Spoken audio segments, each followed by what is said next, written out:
Hello, Grade 1 English students. I hope you are all keeping very well today.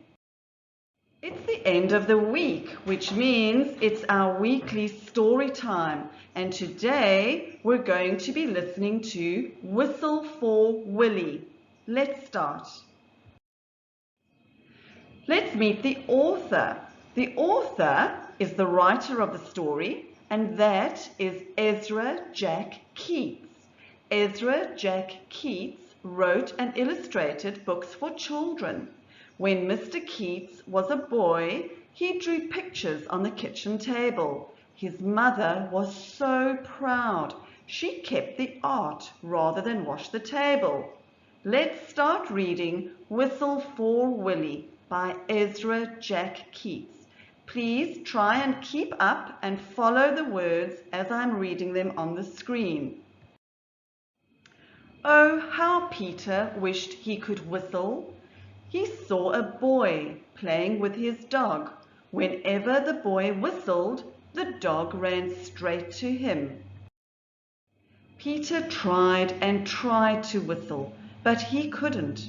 So instead, he began to turn himself around.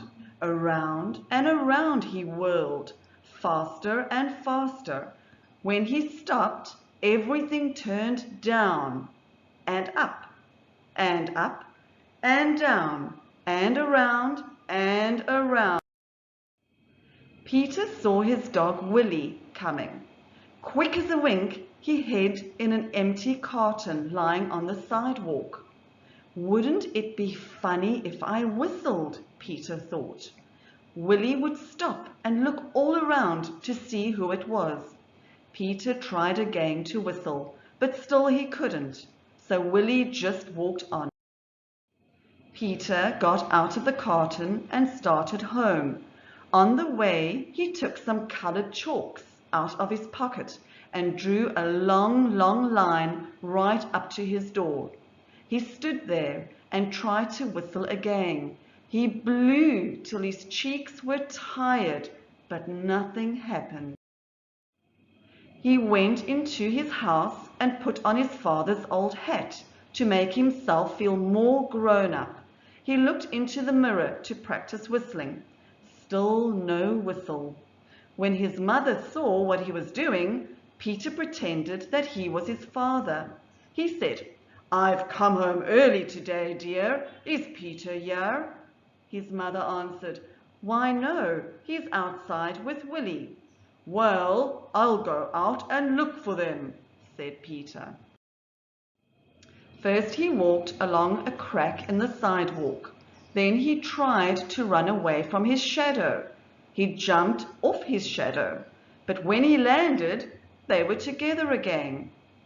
He came to the corner where the carton was, and who would be there? Willie! Peter scrambled under the carton. He blew and blew. Suddenly, out came a real whistle. Willie stopped and looked around to see who it was. "It's me!" Peter shouted and stood up. Willie raced straight to him. Peter ran home to show his father and mother what he could do. They loved Peter's whistling, and so did Willie. Peter's mother asked him and Willie to go on an errand to the grocery store. He whistled all the way there, and he whistled all the way home. I hope you enjoyed that story. Let's look at some practice. Can you tell me how can you take good care of a pet? No need to write the answers down, but have the discussion with mom and dad or with your brother and sister on how you can take good care of a pet. Then, for some homework, please complete the listening log. Tell me, what was your favorite part of the story? And then write a question about what you heard. For students that want extra practice, or for students that are slightly more advanced, I will be attaching 4 extra worksheets from your student books. These are not for your homework. These are for students that need additional practice, or if you want to push yourself a little and do the additional work, please do. If you have any questions at all, please message me on Edmodo. Have a wonderful day. Goodbye.